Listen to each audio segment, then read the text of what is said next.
You are now tuned in to Go Time Dolphins with Charlie Touche and Kadeem Simmons, the Miami Dolphins podcast that's for the fans and by the fans. Gotta make them lose their mind when it's your time. And it's showtime. Going all out when it's go time. Go. I ain't wasting no time. Gotta make them lose their mind when it's showtime. Cause it's your time. Lay it on the line when it's go time. Don't waste no time. So there's a saying in England it's a saying in England where something is like London buses. You know, you wait ages for one and then two comes along. So over here on Go Time Dolphins, we wait ages for a ShareRide Steve appearance. And all of a sudden two comes along. Two in what? A week or two? But there's a reason. So after the Titans game, you know, me and Charlie jumped on later than usual. We discussed the game. And ShareRide Steve's name comes up a few times. Just a few times. Not from me. And then I get a message on Tuesday from ShareRide Steve.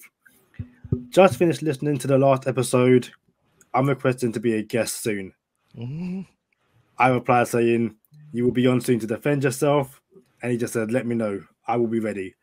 Now, I'm a sports guy, but I'm more of a, you know, football, NFL, basketball. I'm not the UFC guy. I'm not the boxing guy.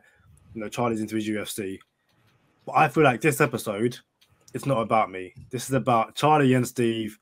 So I guess in the best Bruce Buffer voice, I'm not even going to do it. I'm not even going to try and do it. But guys, let's get ready to rumble. Like this is about Steve coming here to defend his honor, to defend the accusations that Charlie threw out there. So, Steve, the floor is all yours. We're not even going to do the whole welcome to Go Time Dolphins. Steve, come in there, look a little 1-2, catch Charlie off guard. Steve, what do you have to say this episode? Boys, thanks for having me back. And Kadeem, I couldn't think of a better way to start off the show because that's what the show is going to be about. I listened to that last episode. I was trying to keep my food down. I was itching. I was just like, what is happening right now? I wanted to call in so bad. I wish it was live. I'm just sitting there listening to it, just shaking my head, just in disbelief. Yeah, thanks for having me. I got a lot to go over today. And yeah, it's the reality check. People need to tune into this episode to really we need to all understand the Tua situation.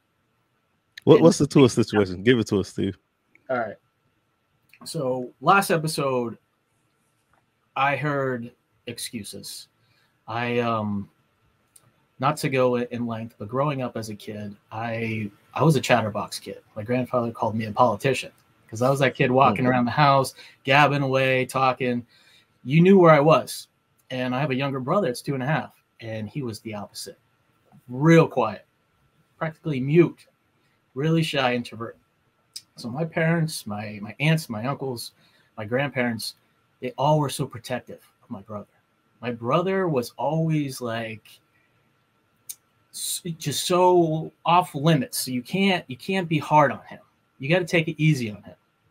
And that's all I feel like growing up. And my brother now is doing well. He came out of his shell a bit, got a nice circle of friends, very happy for him, married, just had a kid. Life is good.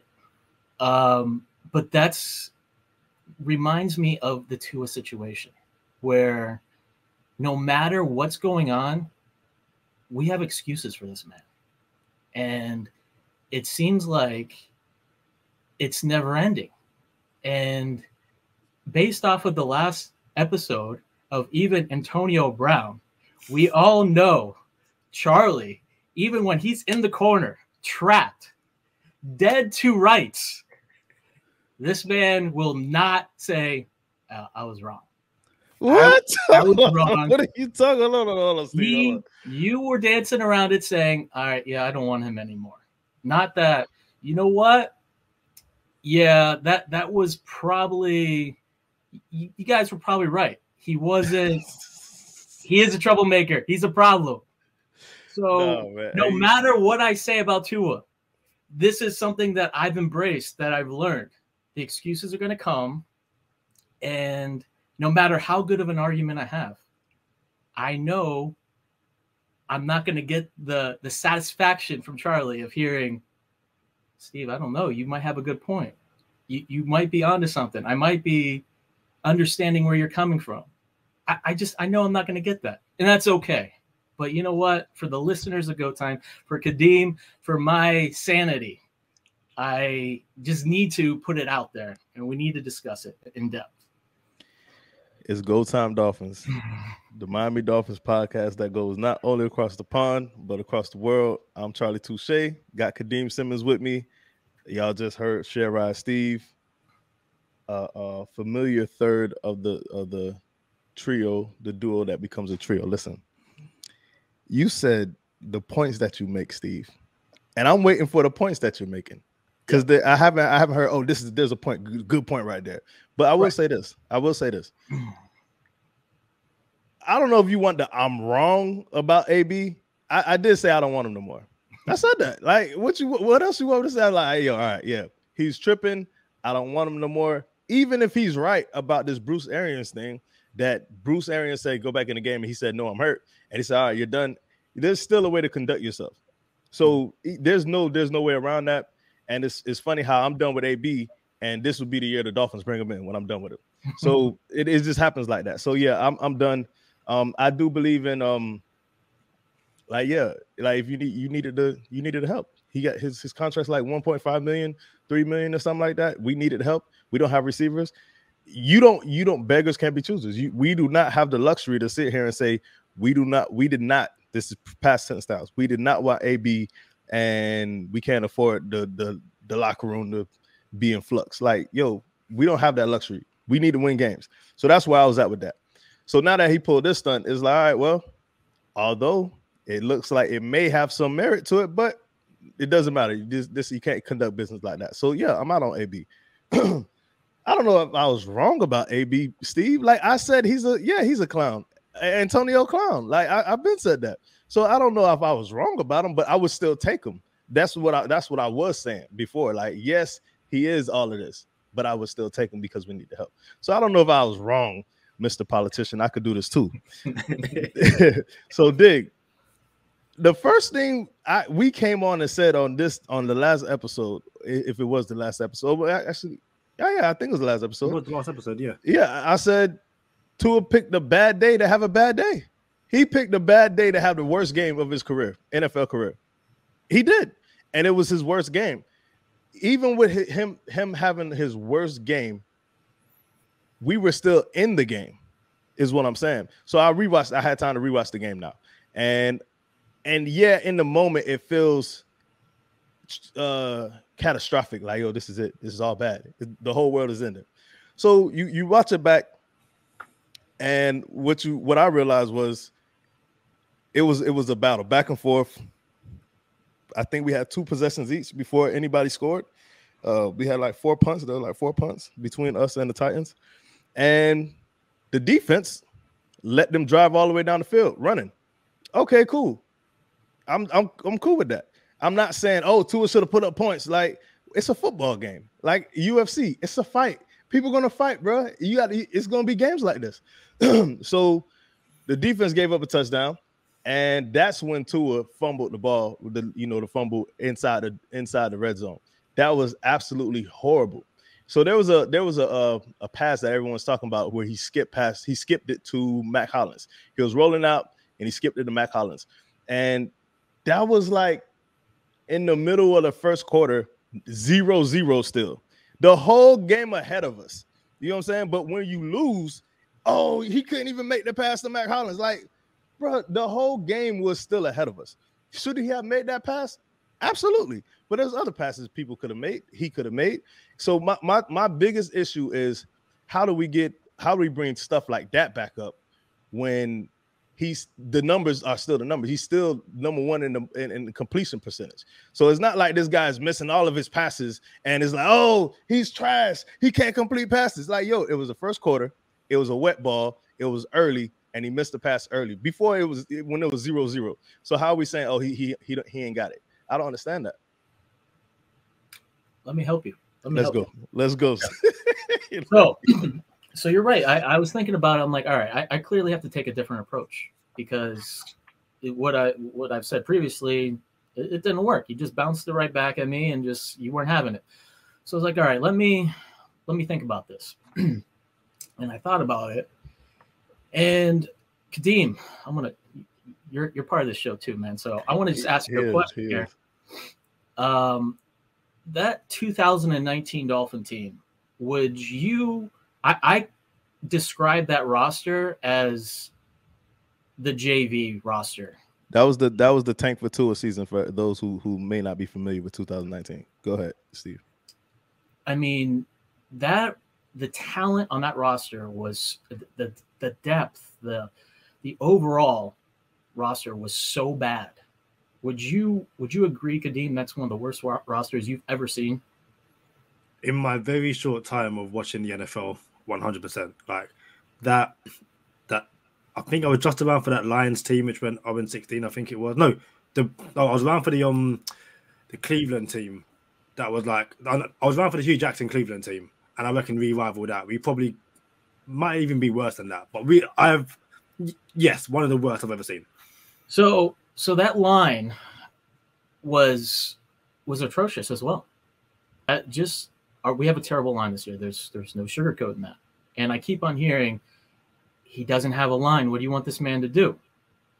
And then I'm thinking to myself, okay, in 2019, I went back and I looked at some stats because what my feeling is, we have a great comparison. We have Fitzmagic. My man, Fitzmagic, we all love the man. He was doing things with nobodies. I don't need to go down every stat. I do have the stats notes next to me here. Yeah. We all love Fitz, by the way. For sure. In 2019, he had 3 games over 300 yards and 1 for over 400. Out of those 4 games, he won 2 of them. Over 400 yards with those wideouts, with that offensive line and those running backs. Okay?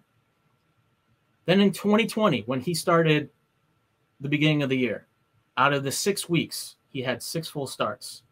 3 out of the 6 weeks, 300-yard plus games. The offense was looking decent. We were excited. That's why we talked about really why are we bringing Tua in, because we weren't complaining of what the offense was really looking like. We had a good vibe going. I was at that Jet game. It felt good. You can feel the vibe from the team. Just the morale was high. And then in 2020, all I heard was when Tua went in, this offense isn't catered to Tua. That was the big excuse. Fitzmagic it was more for him with Chan Gailey, what he brought in. So it was like, okay, that was the excuse. Here we are this year. So in that 2020, when he took over, he had 2 games for the remainder of the season. Tua threw for over 300 yards just twice. One was on 48 attempts, one was on 58.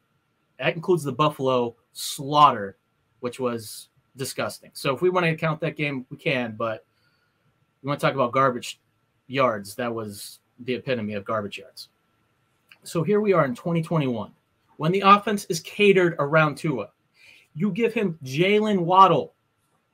So Fitz was doing that with Parker, a young Gesicki. Gesicki is now developed. I think we agree that this man knows the game better, knows how to get open. He's bigger, stronger.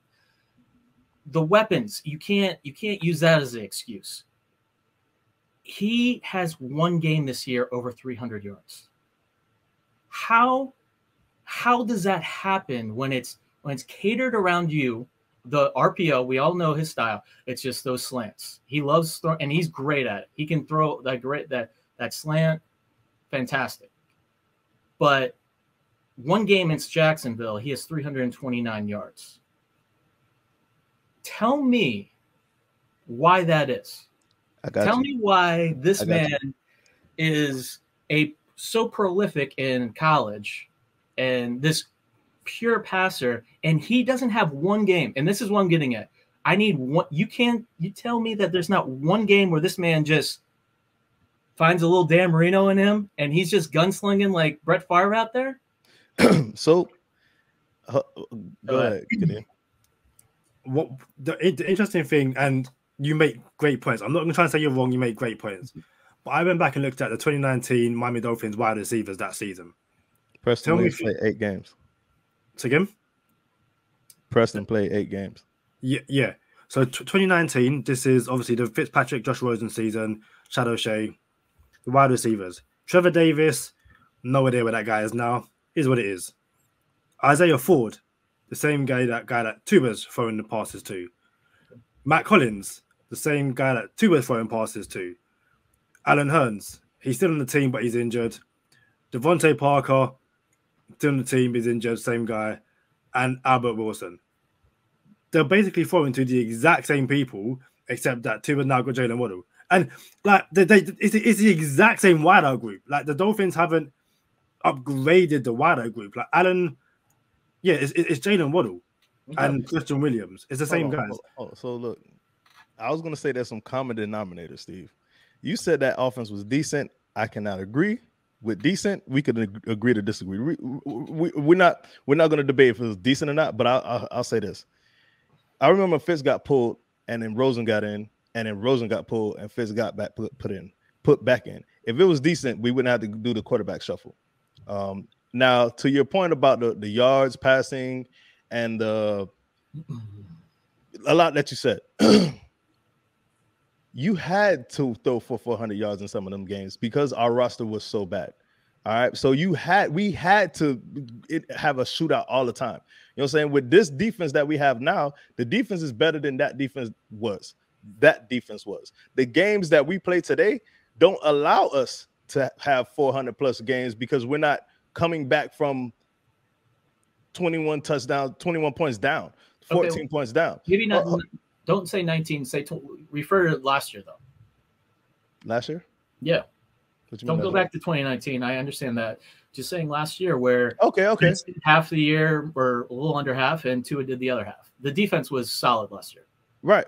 So I'm just saying you brought up 2019 in comparison to how come he doesn't have 400 yards passing. So that's that. But if you want to just go back to just last year, I get it. But there's still common denominators. And my argument would be this. Let's not talk about the what, but the why. And somebody who I don't know about you, Steve, but me and Kadeem voiced our opinion about Omar Kelly from time to time. And this man said this team, this franchise, these coaches have failed Tua Tagovailoa all season in every aspect and area you can think a young quarterback needs support. And when he said that, I'm like, see, dog, I'll be going for Omar Kelly sometimes. But he says some off the wall stuff sometimes, right? So with that being said, I'm like, bro, how do we have the same receivers except an upgrade with Jalen Waddle? There was a whole offseason from last year, since we're just going back to last year. It was a whole offseason, entire offseason. Social media was hashtagging targets for Tua. Targets for Tua. Targets for Tua. Targets for Tua. And we got Jalen Waddle, and that was it. All right. So we get Jalen Waddle. All right, whatever. The failed experiment that was William Fuller, but one could say, how come we weren't more aggressive? All right. So I'm not saying we did not attempt. There's you could try, but if we all talk about, relationship with women, if we trying one thing and it's not working, you know what I'm saying, we're just unsuccessful, we can't put it on, hey, at least I tried. They don't work like that. You know what I'm saying? You got to be successful at it. So lastly, I'll say this. Why are we 32nd every year since 19? You can be 30th, be 29th at least. Somewhere on the O-line. On the O-line is what I'm talking about. 32nd in the O-line for the past 3 years, right? It's an average of about 31, I guess I would say. So my thing is, if you have common denominators and there is no upgrade in receivers, there is no upgrade in O-line, you switch up the OC. So the average amount of time that would take to learn the offense to be comfortable to install the offense is 1 season. So if you change your OCs every single season, why I don't want to change OCs now, but I'm not happy with them, but I don't want to change them because it's going to take a whole nother year to install a whole new OC. I don't like that idea. So now we'll just go back to 2020. What we doing, bro? Like real talk. So the why for me is more important than the what.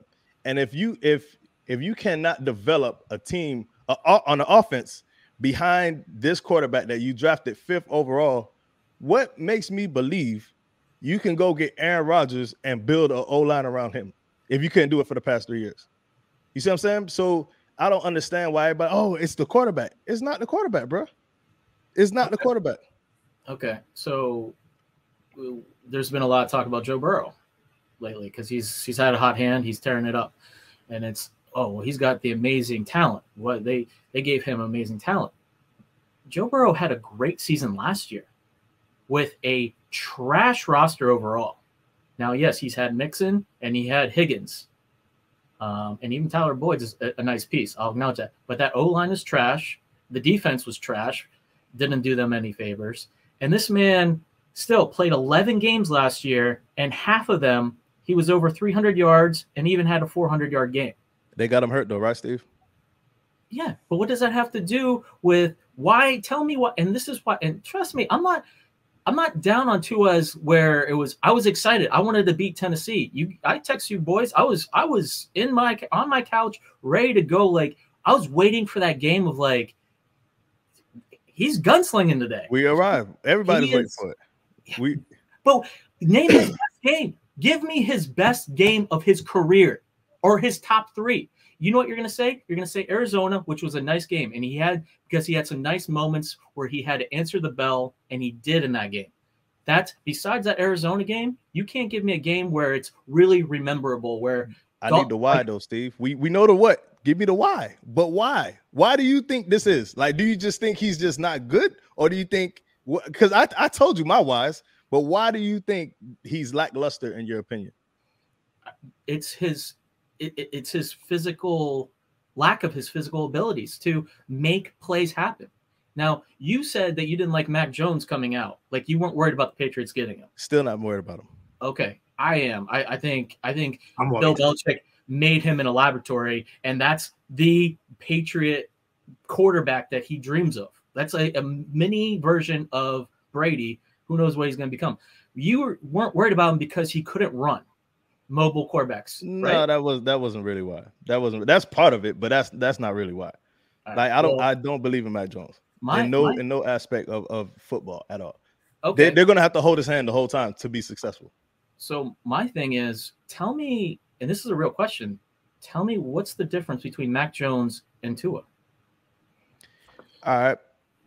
Go ahead, Kadeem. Kadeem, it's 3 of us on the show. Go ahead, Kadeem. No, guys, I'll get my popcorn. I was saying my popcorn. Like I was just there, like I didn't want to be rude, but I came prepared for this show. Hey, anybody listen to audio? This man Kadeem, y'all check him out on YouTube. Share, like, and subscribe. This man really brought popcorn to the show to sit back and watch and be the third wheel. What you got, Kadeem? I think the difference between Tua and Mac Jones, between Tua and Fitz, Tua and Burrow, and a lot of these guys, is his hesitancy to throw when guys are open. Now, we had this whole thing last season where he said himself, there's NFL open and there's college open. Tua's used to college Alabama guys open.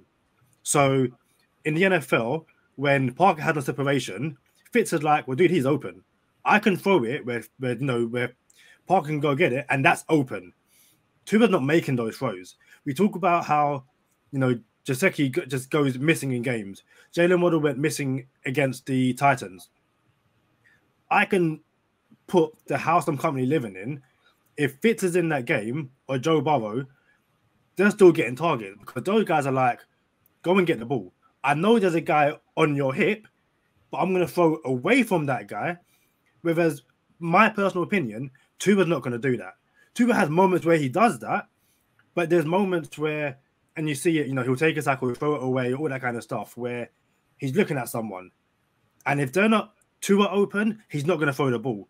And to me, the one thing he needs to get over, that. And I think that's where you get these 300-400 yard games from Fitz and all these other guys.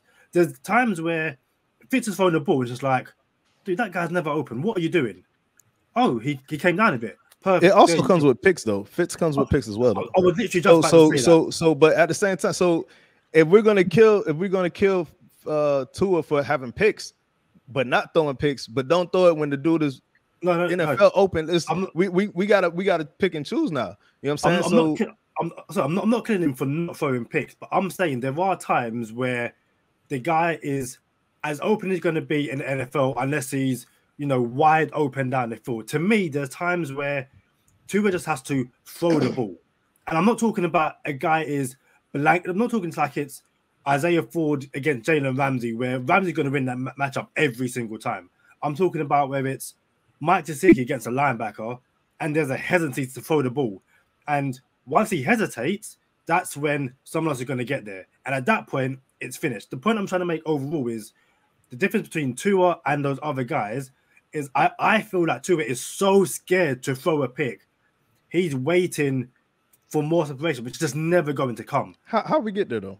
How do we get there? At least this year. Because this goes back to the Omar Kelly. Like, failed him in every aspect.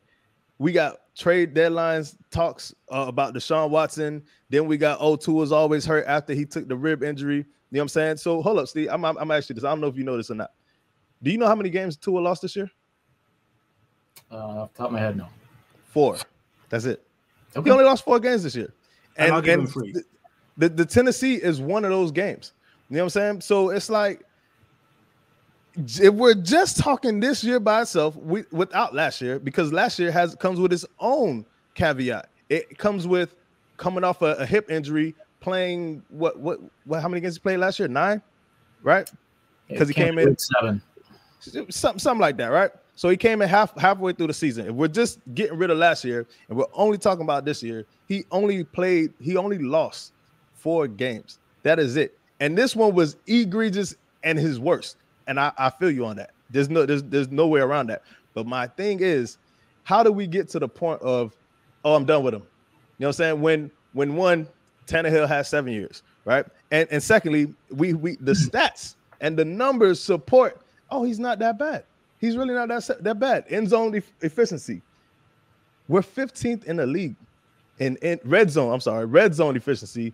KC is 14th and the Bengals are 16th. We're 15th. Okay. The numbers support we're not terrible on offense. All right, we're not terrible on offense. So for me, I don't need a breakdown of the offense. I just need something that every offense should have, an O-line. That is it. So if we got the numbers right now without an O-line, imagine the numbers we would have and the success we would have with an O-line. That is all I'm saying. So I don't understand why someone would just, it's the quarterback fault. Let's put another quarterback in there. No, I'm glad you said that, because that's the other part. I think Tua can play. So what you're saying is, let's give him an O-line. Let's give him a running game. Let's give him. I didn't say that. Elite. It would be nice if he had a running game. But I think the running game comes with an O-line, though. Sure. You see what I'm saying? So I just need the O-line. We need a running game, though. We do need a running game. For sure. We do. Have a terrible running game. I just need a bare minimum for now. Because you see what I'm saying? We were 1 game out the playoffs both years. So bare minimum to me will get us in the playoff at least. So if you want to give me more than bare minimum, now we're looking at, we got to run for the AFC Championship now. So this is my thing. I said it before. The guy's going to play in the league. He clearly can play in the league. But I don't understand why the Tua fans, and they're pretty diehard. Yeah. Why they get offended when we're not talking about replacing the man with, and this isn't, I like this guy. I'm not trying to slight him, like a Derek Carr, a Kirk Cousins. There's that tier of quarterbacks in the league that those guys can win a Super Bowl. They're not going to be a dynasty franchise quarterbacks, but they're talented. They can win games. We're not talking about bringing in just the mid-tier guys. the names have been talked about. Obviously, Watson, and now flirting around with Rodgers and these ideas. No one's saying, "Oh, let's go talk about Derek Carr." And I keep on naming that his name. I don't mean to, but no, that's a good name because go ahead.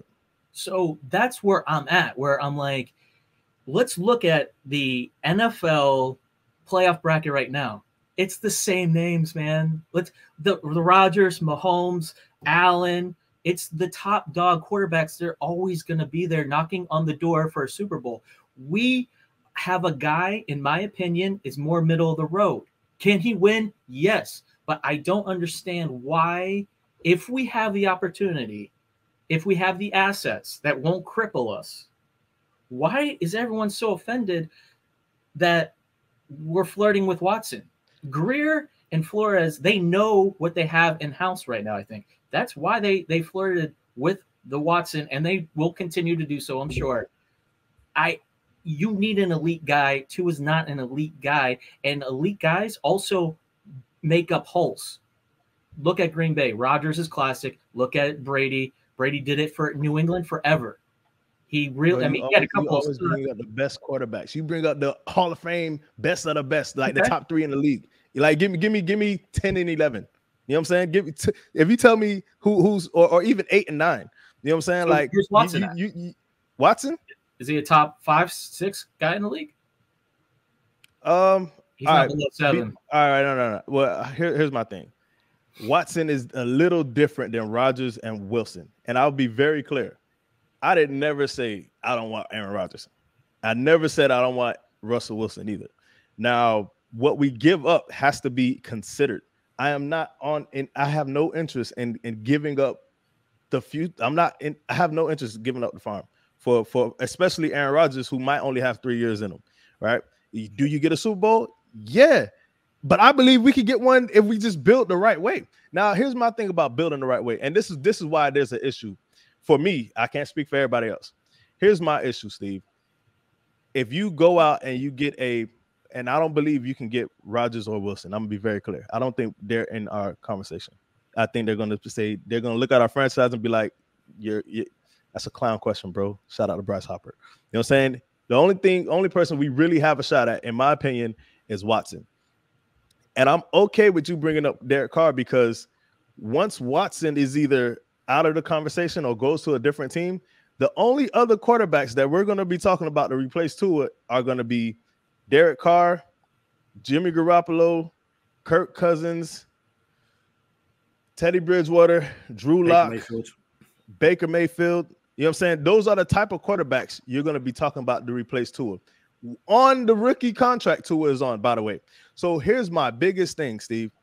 If I believe, and it's not for all the Tua fans, it's just for me, who I feel like is a very rational Miami Dolphin fan. You know what I'm saying? I don't say we're going to the Super Bowl every year. You know what I'm saying? I feel like I'm a very rational Dolphin fan and a football fan, by the way. So if I don't believe we're going to get Aaron Rodgers and I don't believe we're going to get Russell Wilson, why not just do what you're supposed to do and build the team you're supposed to build it? Get yourself an O-line, get yourself some decent weapons on your offense, and it would be nice to have a running back. We don't absolutely need a running back, but it would be nice if we had it. All right. So now when the quarterback that you invested a fifth top 5 pick overall in, if he fails with that team, all you do is pluck him and put Watson in now, and now you're already Super Bowl ready. You know what I'm saying? Or then you insert any quarterback in there, and then you're ready. But we haven't done that at all. You see what I'm saying? And it's been 3 years since, we still don't have an O-line. Go ahead. Last point. Really. Last point. This is going to be Greer's 4th season as the GM. We just went back 2 seasons so we just had 3 seasons of no receivers, no O-line. And this is his 4th season as the GM. We got 1 receiver in Waddle. I love Mike Gesicki. That is not enough. And that's why some people call for Greer's job, although I'm not ready to call for Greer's job because he hits in other places. He does other things well, and he does some things not too good. But I'm not ready to throw the baby out with the bathwater. My bad. Go ahead, Steve. Real quick, name me the last 2 teams that won a Super Bowl doing it the way you suggest right now, building it in-house the right way. Go ahead. I did not say in-house. I just said right. It would be, though. It would be. Yeah. I mean, no, obviously you're going to have some free agents, but I'm saying like your core is done the right way, where you're not going out and spending hundreds of millions of dollars. I don't care how you get there. I don't care what you spend. Actually, just tell me who. All right, I'll tell you this. The teams that you just named, the Chiefs, the Green Bay, and the Bills, they all have great O lines. The Chiefs didn't have an O line last year, and look what happened to them in the Super Bowl. They didn't have a chance. Okay. You see what I'm saying? So they depended on pure, it's the quarterback. You know what I'm saying? And then the quarterback couldn't do it because he didn't have the protection. But so go ahead. Just name a team, though. I can't. But look, I'm not gonna sit here and say we don't need to spend money. I didn't say that. I'm saying spend as much as you want. Just make sure you have the requisite talent on the side of the ball where you're saying is a problem. And Kadeem, you can go next real quick. You know what team did it perfectly? And I mean, like, Seattle? Not maybe perfectly. Seattle with Russell Wilson? No, Cleveland. Put a great defense together. Yeah. They gave the tremendous running backs, a tremendous offensive line, talent on the outside, and they have a undersized quarterback that's very accurate. One of the most accurate quarterbacks, and it didn't work, obviously. Hold on. You know what's funny? You know what's funny, Steve? I agree with you 1,000,000%. And it's so funny because Baker has not taken them to the promised land. But I believe if we get Watson and Tua goes to Cleveland will win the Super Bowl with Tua. Because their team is ready. Like, they have the pieces around their quarterback. So that's the funniest thing that we're talking about now. Because, like, that's all I want. Is just build the O-line, give him some weapons. I'll tell you why that won't work. Sorry, Kadeem, I got to go. He's not a cold weather quarterback. That's what you're gonna hit me with. Exactly. Tell me. Come on, bro. What do you tell me? Bro. Every time it gets a little chilly, and those conditions in Tennessee, they weren't that bad. It was 40 degrees. It was wet and rainy, bro. It wasn't pouring. It was kind of snowing. It was damp. It wasn't pleasant, but I've seen way worse. Way worse. Sure. It's gonna get worse than that too. That's why the man said, "Hey, I'm going to Maryland after the game Saturday. After the game Sunday, I'm out of here." I guarantee you, the only teams interested in Tua, dome teams from the South, teams where they don't have to play up north often. Steve, we play in a hurricane-ridden state, bro. You telling me we got this quarterback that can't play in the rain? Is that what you're saying? That we drafted him 5th overall and we have hurricanes the first 8 weeks of the season? Did you see the ball slip out of Tannehill's hands? Actually, we did once. That's it. It only happened once, but we seen it. Okay. No, again, I got my popcorn. Guys, I will sit here and do nothing.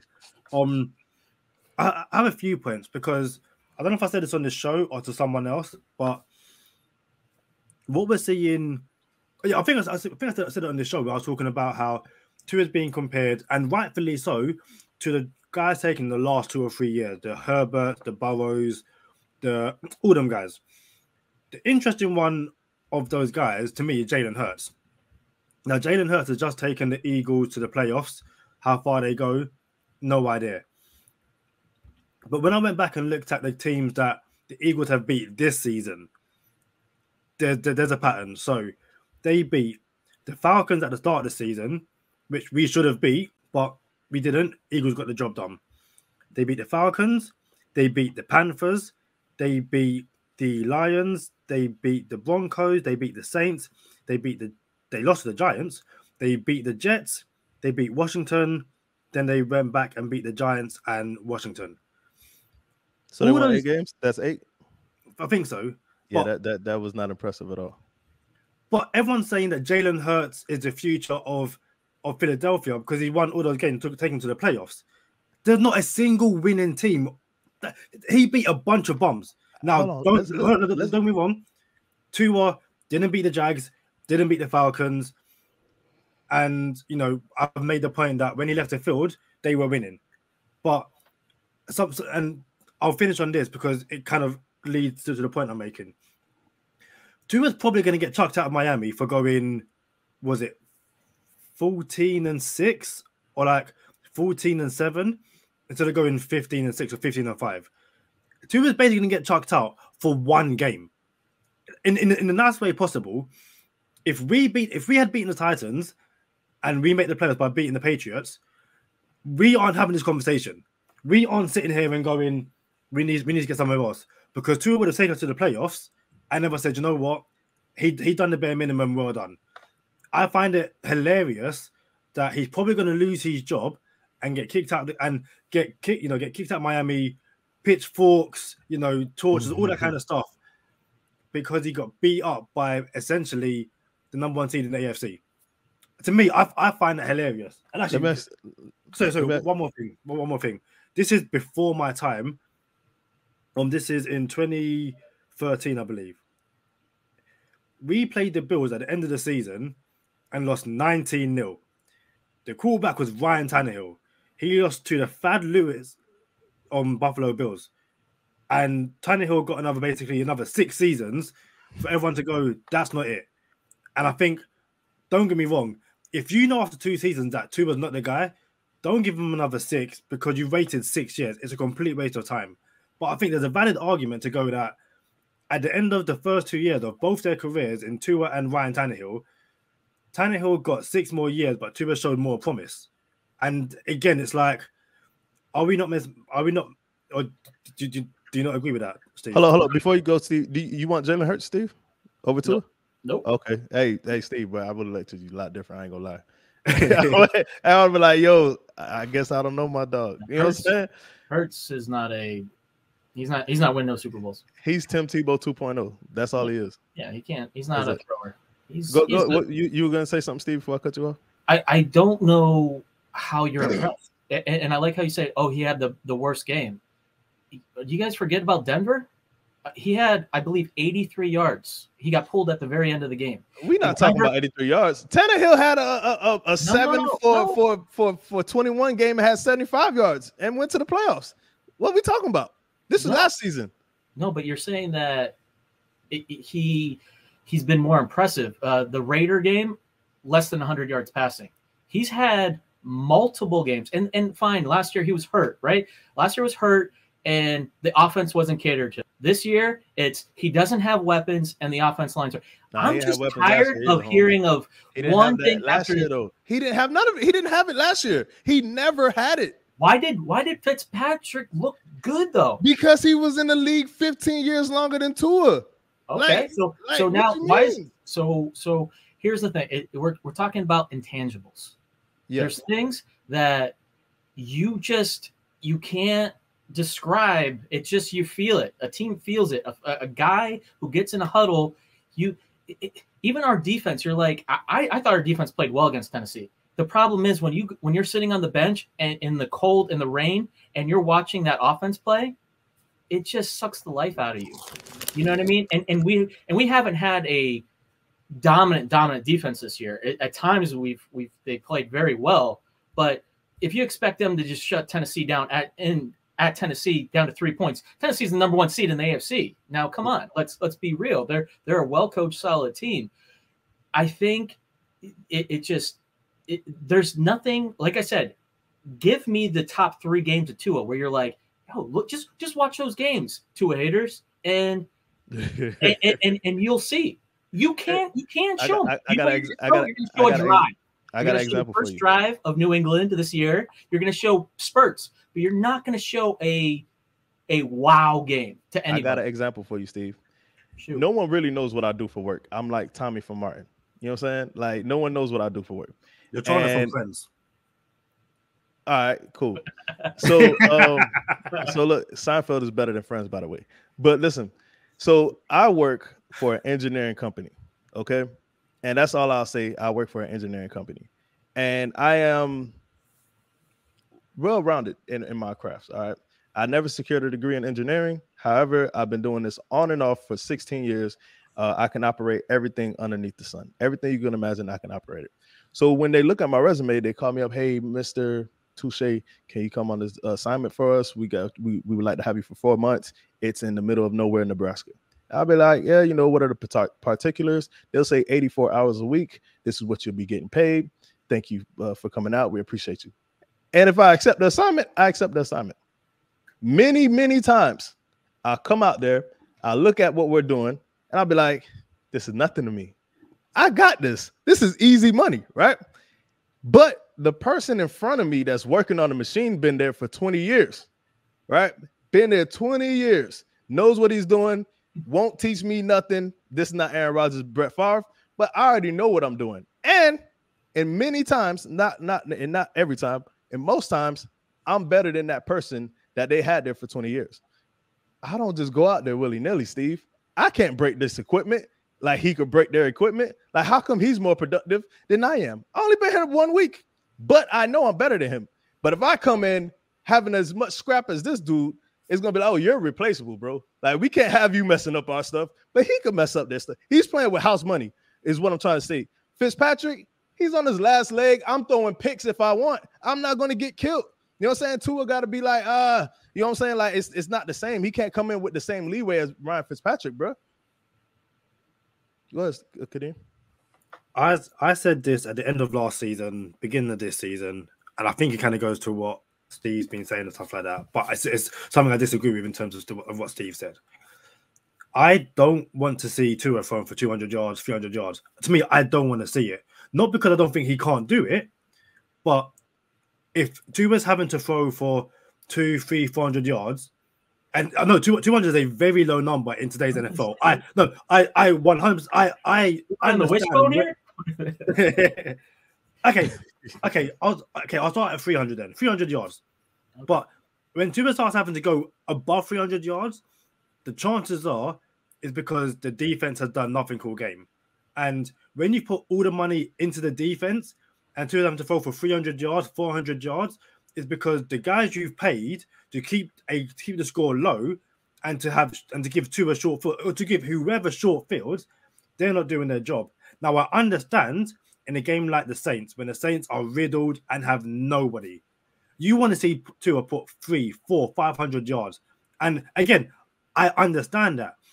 To me, it's a matter of Tua hasn't had to put up those massive yardage numbers because the defense had basically said to him, take the ball in midfield.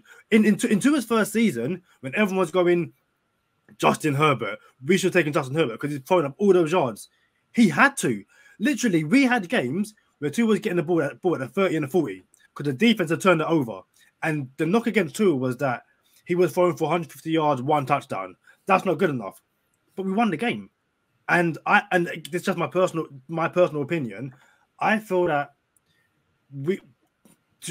fans want to be entertained. They want the 27, 24 games where there was no defense, but Tua threw the ball for 400 yards. Listen, Tua's never going to do that unless it's going to be 400 yards after the catch. No, Tua isn't going to sling the ball 60, 50. That's not his game. It's not his game in the NFL. Then you just I don't know what to say. Like, Kadeem, like, here's the deal. Like, we just saw what happened. We don't have a running game. This is the best example this year. Our running backs. I know you guys talk about Gaskin. Give him touches. Why don't we have a running game, Steve? Our O-line is not very good, but we had a decent running game in Tennessee. It's Why not going to be Johnson run the ball. It was in spurts, and that's Johnson can run. Sorry, Steve. I'm saying we gave him Duke Johnson 7 carries, 49 yards.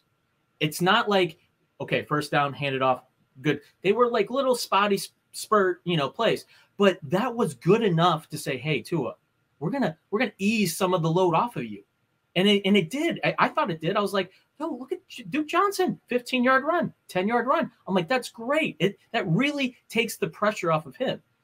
There's certain games, and that Tennessee was one of them, where you just have to say, Tua, you have to be Coach Flo and be like, let's go, kid.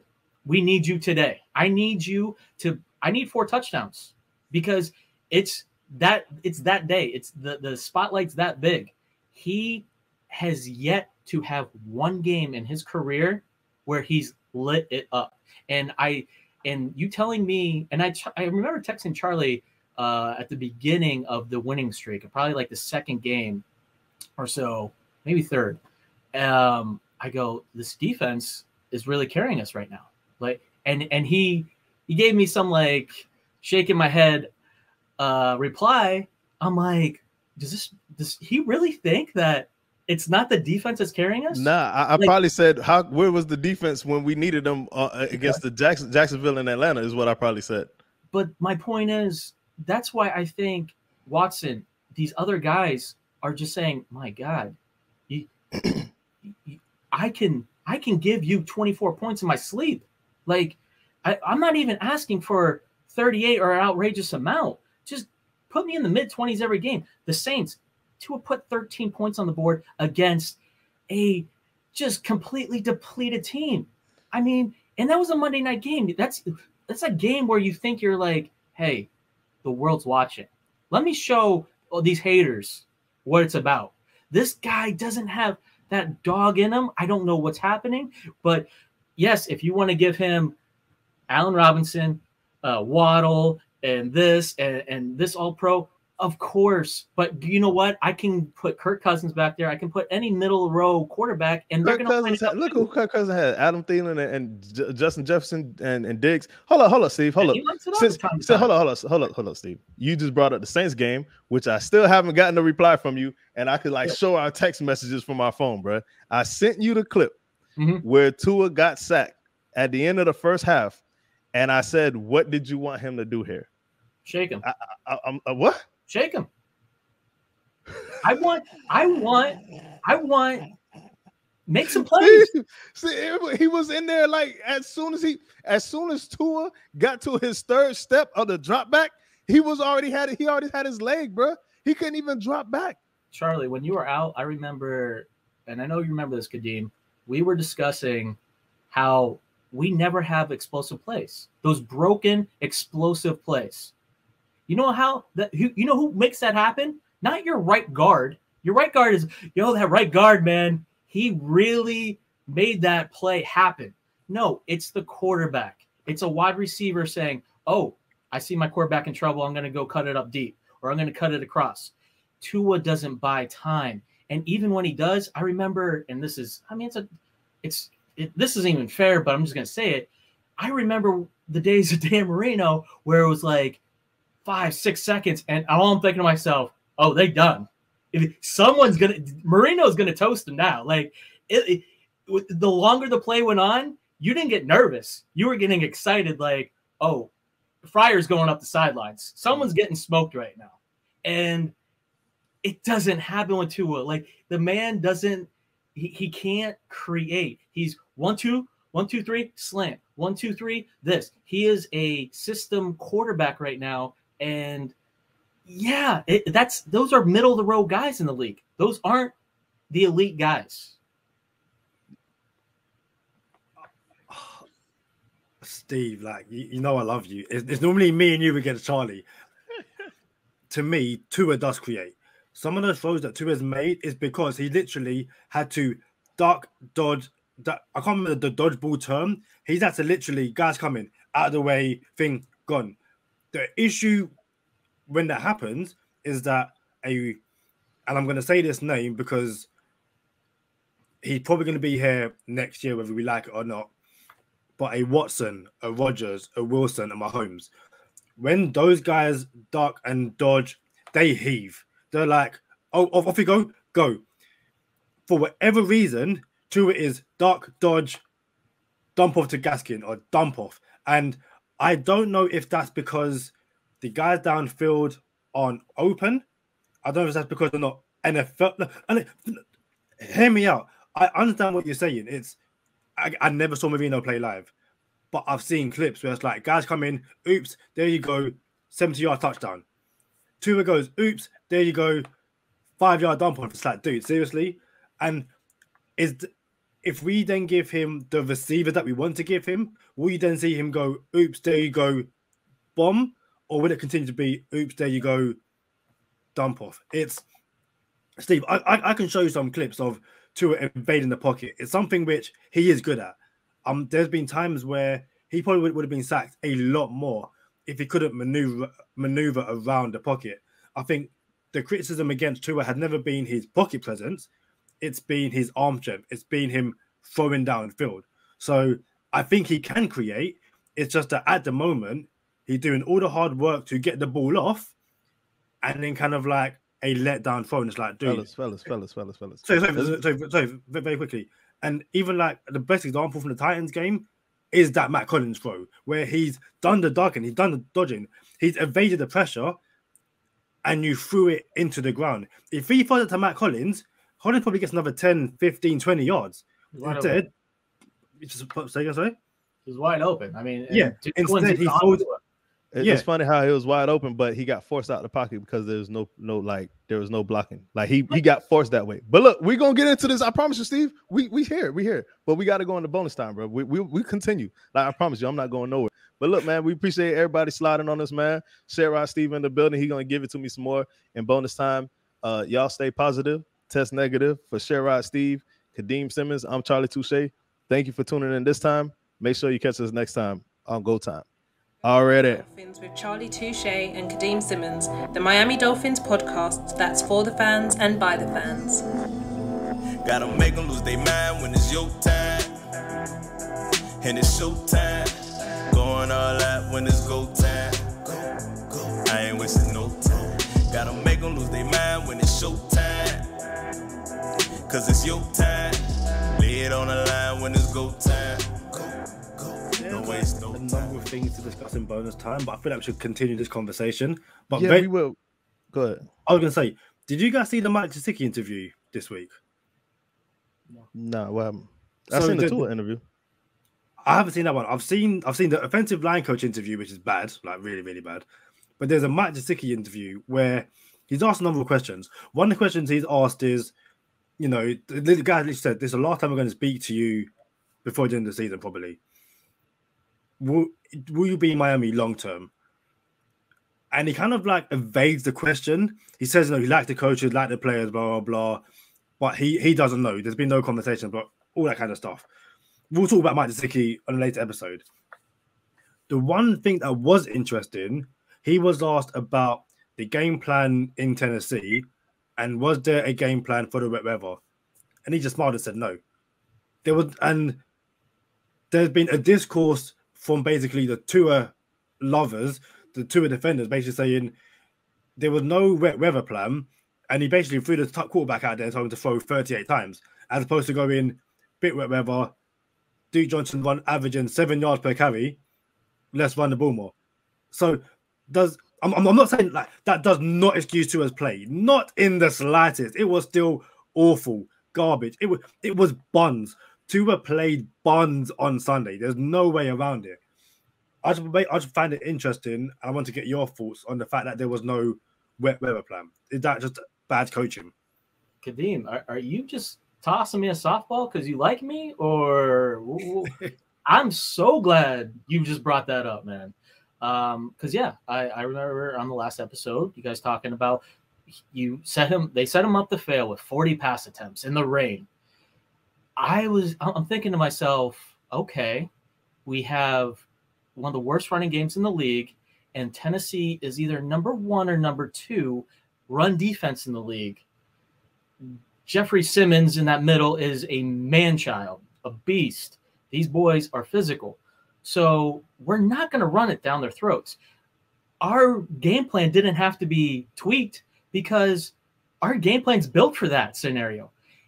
If you want to call a screen pass where Waddle, when they snap it and Waddle just turns around as a pass, okay, that's fine. It's not a pass. We have all these short passes that substitute our lack of a running game. And I don't recall Tua throwing the ball all the downfield like Brett Favre. I remember a lot of less than 10 yards. I would love to see the passing chart. How many passes were beyond 10 yards? If those, like I said, those conditions weren't awful, but yes, you don't want to be going back and throwing over and over. I get that. But under 10 yards, I'm okay with that. He should be able to deliver an accurate, good ball. Most of those were very short passes. I don't think he was set up to fail. I think we actually had a decent game plan. Yeah, we disagree there. But listen to this about your point about being evasive in the pocket. There's a reason we went on we lost those games with Jacoby Brissett and not with Tua. Tua went out. Jacoby Brissett was taking all kind of sacks. The O-line looked 100 times worse with Brissett than it does with Tua. And I think that's a testament to Tua avoiding sacks. You see what I'm saying? Like, we seen what Jacoby Brissett looked like. So much so, I like the signing of Jacoby Brissett when we came here.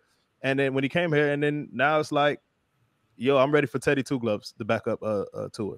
Sorry, Jacoby. Like, he had his 4 games and it looks terrible. And that can't be on Jacoby. That's really on the O-line. But if we get rid of him, though, who's going to do our QB sneaks? This guy. No, he can't do it, man. Nah, we're going to have an O-line to run it. We're going to have an O-line to run it. So here's my thing. How about this? The Colts were 0-3, bro. The Colts were 0-3 before they played Miami. We gave the Colts their first win of the season. Then they lost after us again, and we're losing again until they played the Texans. The Colts were trash. Maybe not trash, but they didn't win nothing until they played us. Then they lost, then they played the Texans and won. So they weren't really this juggernaut of a team, or not even a middle road team. They were a bottom tier team before they played the Dolphins. There's a common denominator here. The Jacksonville Jaguars, all right, were on a 21 game losing streak, got off the snide with us. You know what I'm saying? There's a common denominator here. And then now we're talking about the franchise this, the franchise that, the franchise that. Listen, Mike Gesicki might leave us. I don't think he will. I think we'll pay him whatever he wants. But maybe Minkah Fitzpatrick was right, bro. Like, get me out of here. This franchise is always going to be a trash franchise, bro. Like, maybe. Because, look, now my question to you is, Steve, when we go get your quarterback, whoever you want, are we going to put a line in front of him or not? Of course. How come we didn't get that with Tua then for 3 years? We struck out. Your boy Jackson. He wasn't in the draft. You have to at least hit like a double, right? The bare minimum, a single. Mm-hmm. Jackson's a strikeout. Noah's a strikeout. We struck out, and Eichenberg to me is a single at this point. I think I agree with Eichenberg. We can salvage him maybe. Mm-hmm. But here's what I'm going to say to you. And obviously, media can say what they want. Kellen Cowherd, he can say what he wants. But GMs, that's what really matters. My question to you is, if we sign Watson, what are we going to get for Tua? How many teams, how long is that line going to be? And give me, in your opinion, what compensation are we going to get in return? I have a trade package I think you would actually be interested in. Hey, I'm interested, but hold on. And we'll go there, but I can't let you get off the hook. Like, I need to know how we're going to put this line in front of whatever quarterback we're going to get. Because what gives you the comfort in saying, yes, we will put a line in front of Aaron Rodgers if we get him, or yes, we will put a line in front of Watson if we get him, if we haven't done it in 6 years, 7 years? Because we're going to get at least 2 proven O-linemen in free agency. We're going to get a center. I want Jensen from Tampa, and left tackle Davenport, who's been a 3-time Pro Bowler the past 3 years at left tackle. We get 2. So Eichenberg going to right tackle? We'll go in the draft and see what's available, how the dominoes fall. But yeah, it's a possibility. This is bad, bro. No, it's not that bad. It's not that bad. I'm putting two Pro Bowlers on the line. I believe Hunt is he basically Hunt's the only one that has to stay. Hunt is solid. He is potential. He's just been surrounded by trash and has kind of been tossed in the can with everybody. I think Hunt's solid. Like your argument for Hunt sounds like our argument for Tua, bro. Okay, well, I like Hunt. I think he has potential. I like Hunt. That's just me personally. Yeah. But yeah, we're going to sign proven guys instead of taking a chance in the draft, because the draft is, we don't know. We've seen what happened. We went that route. We have the money to spend. You have to get proven guys on the O-line. What's up, Kadeem? So, Steve, you asked to see, was it the passing chart from Tua in week 17? Yeah. I have it. Now, I've never shared my screen before, so I'm going to try it. Hopefully it works. Hey, make sure you close all the tabs, bro. We're not trying to, snitch on you. I ain't going to talk about that. Whatever. Right. Let's see if this works. Yeah, entire. Yeah, that's cool. Share my entire. Oh no, perfect. Perfect. You guys can see that screen? Yes. Yeah. That is Tua's passing chart from week 17 against the Titans.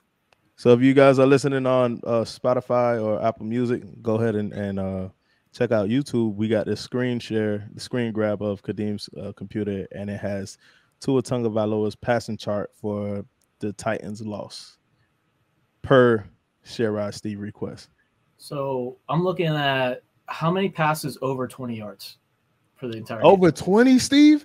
Yeah, no, it's a simple 20? break. No. Why you get so defensive? He asked the question. He asked the question. There's three over 20. I see two. I see 120-yard and there's a green one. There's a green one connected, and there's two shallow 20s. Okay, well, we'll say 20 or more. Yeah, to me, 20 yards in the NFL, guys. That's not like that's not a hard throw. Like these guys. Nah, Steve, you tripping, bro. Yards. Hey, look, you tripping, bro. No. Just tell me the percentage. What you would say is under 10 yards and over 10 yards. 15 yards is a deep pass in the NFL, Steve. Oh boy. Look, real talk. Look. If the safety is lined up at 12 yards in the NFL, and you throw behind the safety, that's considered a deep pass. Okay. So 15 is considered deep. So for you to say 20, you want some Mahomes type stuff. You want some Brett Favre stuff. That's how you win Super Bowls, man. You got to stretch a defense. All right, so give him a line that he could have the time to do it then, bro. Okay, well, all right. Once again, I get it. The line, let's just and then next year it's going to be, I don't know. He's going to get coronavirus, and then he's going to have lingering effects all year.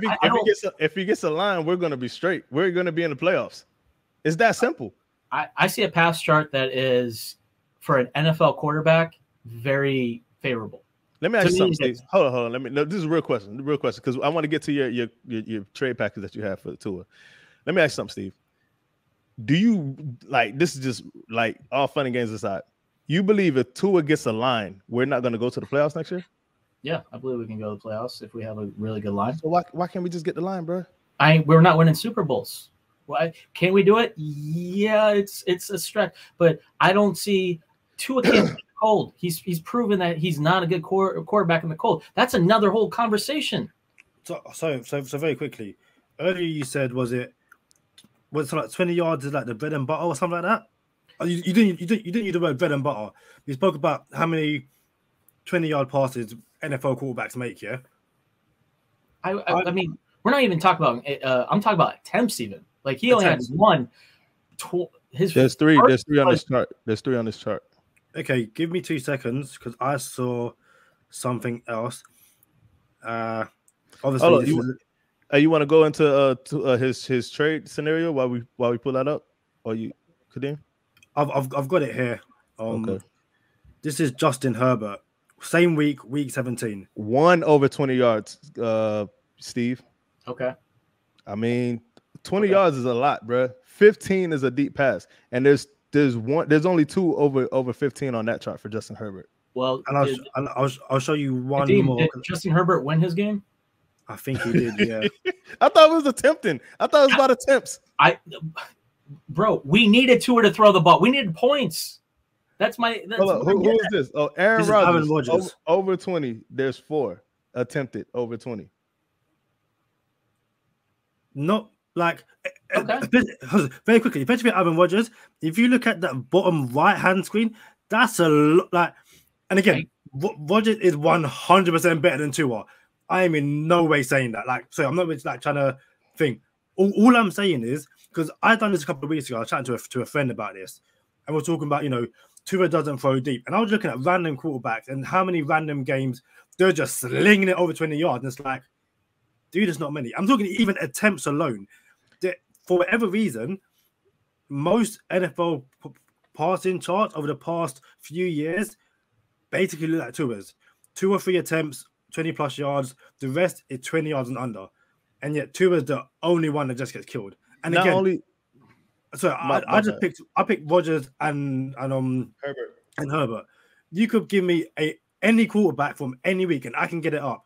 That way, like there's no bias. No. We good. But I will say this: the two charts we just pulled up from Herbert and Rodgers, they both had 4 over 20, and the rest were under 15. Believe it or not, Steve, when someone told, I was in a barbershop, and I was arguing with the Miramar Patriots football coach. Me and him were arguing. He's a defensive coordinator, legit. Shout out to coach. Just shout out to coach. I forgot his name off the top. My bad. Shout out to coach from Miramar High School. And we were arguing about deep passes. And that's how he hit me in the head with deep passes is 12 yards. You know what I'm saying? So like all those two charts he just brought up, there was 4 over 20 and the rest were under 15. It's safety lines up at 12. So it is what it is. But I want to hear this trade scenario. Who you got, man? Let's go. What we got? I want you to tell me first how many teams you think are going to line up, and what is going to be the ballpark compensation for what you say is a very talented guy that can win Super Bowls and is on a rookie deal, which obviously we know that is huge. Right. Go ahead. And I believe the minimum compensation at worst is a second-round pick. At best, a first-round pick.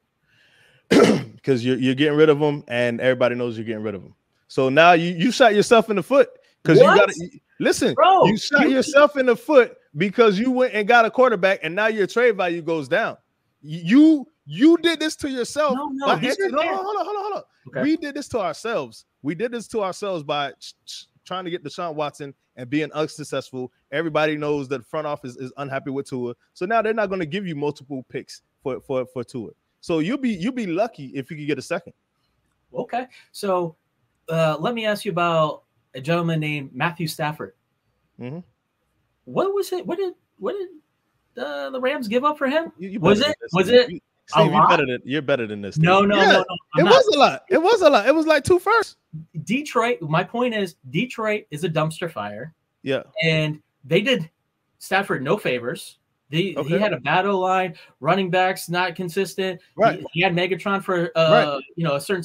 My point is, stars will shine even if they're surrounded by garbage. He's been in the league 12 years and has 47 fourth-quarter comebacks. Okay. Matt Stafford is a top 10 quarterback in the league, bro. He's a top 5. Okay. He's a top 5. Okay. Now let me throw this at you. We playing softball with that one, Steve. Okay. If Joe Burrow was available, what would his compensation be? It'll be higher than Tua's. It would be over 3 over 3 ones. All day. Oh, that's debatable. All day. Okay. That's fair. That's how big the gap is. This is my point here. We're not talking about get this man an O-line and then he's going to turn into 3 ones. No. All right. So hold on. He's not that. He'll never get that. I seen this on social media. Hold up, bro. I need to hear your. So who we trading? What's the package that you said you had? That was so intriguing. He has to go to a team in the South. He has to go into nice, pleasant conditions because Cleveland ain't taking him. I promise you, because they will just put on the cold game films and be like, all right, that's a wrap. So something I know you'd be interested in would be Atlanta and Ridley being in that package. Hey, see, why can't we get Ridley with Tua though? See, Steve, you see what I'm saying? Like, Steve, listen to what I'm saying, bro. Listen, come on, Steve. Bro, like, listen, why can't we not just bring disgruntled Calvin Ridley to the Dolphins and fix the line and just watch us be successful? Why can't we not just do that? Because I don't want a possible Super Bowl. I want a dynasty. You're not getting a dynasty by trading the house, though. You're not getting a dynasty by trading the house. You're trading 3 runs. Does Atlanta need a quarterback? No, I'm talking about for Watson. Watson, you're going to trade 3 ones to get Watson. You're not going to build no dynasty. That Super Bowl is going to have to come within 2 years if we get Watson. Anything over 2 years, one, Watson might leave, and then secondly, we won't have the capital to really continue to build. So if we get Watson, we have to win the Super Bowl within the first 2 years, or else it's going to be back to the same old Dolphins. Shout out to Josh Kasker. Don't get wrapped up in capital. This is what drove me nuts. And you guys are going to laugh at me now. I'm really going to just put myself out there. I don't even care. I had a conversation. I went on a double date with this dude. I didn't even it was my fiance's friend, and this other couple. This guy I've never met before. We were talking football. He's a big Cowboys fan, and this was right before the draft of 2020. And I personally love Joe Burrow. He was my #1 prospect all time. You did. You told me about it. No joke. There's no doubt I would have gave 3 ones. That's forget about it. That's easy. I would have gave 5 first-round picks. And the guy laughed at me. And I'm like, you know what? What's the chances of the Dolphins hitting on all 5? Not very good. We're gonna miss at least 1. I follow you right now, Steve. So I follow you. People get wrapped up in, we can draft the next Barry Sanders. We can get the next Derek Thomas. All these like superstar Hall of Famers. It's not realistic. So if you have something that you feel like is a guaranteed thing, that is gonna be there and fill in your gaps, your weak holes by just his talent. That's the why, Steve. The Cowboys hit all the time. We need that's what I'm trying to say. We cannot. What you about to say? The Cowboys hit all the time. All the time. No one hits all the time. All right, not all the time, Steve, but you know what I'm talking about. Cowboys hit way more often than we do. All right, listen, bro, that's our problem. That's the why. The why is we do not have the structure in the front office to draft Jonathan Taylor over Noah Igbenogany. We don't have that in our front office. We don't have the competency in the front office to say we need a right tackle and not a left tackle. Let's take Tristan Wirfs and trade the Noah pick and the 18 pick to get Tristan Wirfs. We don't do it. You know what I'm saying? So right. So what you were saying about Joe Burrow is, I'm gonna leave you with this, Steve. If Joe Burrow was on this Miami Dolphins team for the past 2 seasons, do you think he would be as successful as he is right now? Oh my God, we'd be the #1 seed in the AFC. Steve, bro, I'm done. #1 seed. That's all I got for the day. Bye, folks. What's it? That's all, folks. Bugs Bunny. Like, come you tripping? Steve? And you know why? Not just because of his talent. Our weak schedule. That's the past 2 seasons. You think Joe Burrow would have took us to the playoffs? We would have been more successful. Matter of fact, playoffs. I'll call it playoffs because we were 1 game out the playoffs both years. You think Joe Burrow would have took us to the playoffs if he played on this Miami Dolphins team? There's not a doubt in my mind. And I have plenty of doubts. I think he'll be as unsuccessful as Tua was. But real quick, and Kadeem, you can go. You just made the point that I've been barking about. You're worried about giving up too much compensation. Why? Because we have too many holes. And this regime proved that they can strike out a lot. So why not get a guaranteed thing? That's cool, but we still need to build around that guaranteed thing. The people will come, just like the Brady effect. People will be like, yo, do people want to live on South Beach? Do people want to avoid state income tax? There's a lot of things to like about the Dolphins that we can sell guys. Kadeem, I'm gonna let you talk, but I'm just not I don't like the idea of, hey, we're never going to build this O-line. You got to do what you got to do. So now we have to go get a mobile quarterback because we're never going to fix the O-line. That does not sound right to me. And that's what would happen because we wouldn't have the assets to do it, and 2, the cap would be strict, would be up against the cap all the time. Now, yes, you can manipulate the cap. It's elastic. I get it. But you won't be as flexible if you pay a quarterback $37 million a year. Casey just fixed our O-line in 1 offseason. If you spend money and you draft, you can fix an O-line, no problem. They just proved Hey, who did KC pick in the 6th round, Steve? O-line. From Tennessee. Trey Smith. Trey Smith. Wasn't he on Tuesdays 24?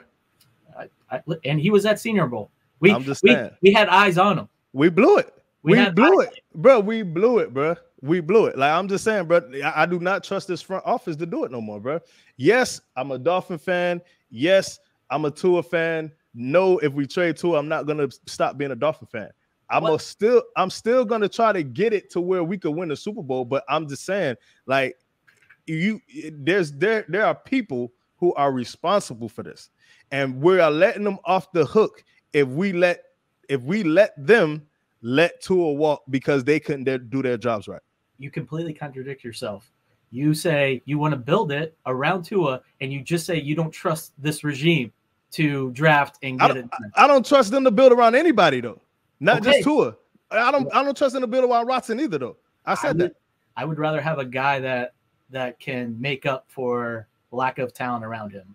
than a But guy that needs. I get that. Kadeem, I'm gonna let you back in. I understand why you said that, Steve, because I get that. Because now if you get Watson, and like I said, I'm not 100% against Watson, but if you get Watson, he can make up for that lack of O-line. But it has to be within a certain year, a certain couple years. If you build around Tua or attempt to build around Tua, it's for longevity purposes. You see what I'm saying? So I don't want to be the Dolphins of 2012, bro. You know what I'm saying? Or 2008.